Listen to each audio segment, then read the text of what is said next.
یہ جو دستور عام ہو چکا ہے کہ عقیقہ کرتے وقت ادھر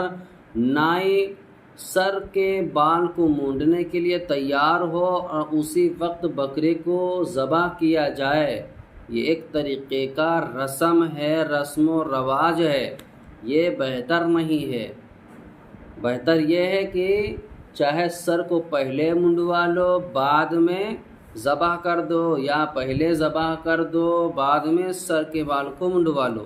یہ شریعت میں دونوں طریقے سے جائز ہے۔ لیکن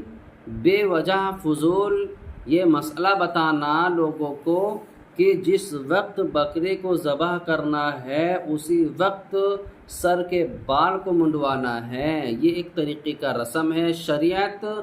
اس سے بے خلاف ہے۔ تو ہمیں یہ کرنا چاہیے کہ چاہے پہلے کو ذبح کر لے بعد میں منڈوائے، یا بعد میں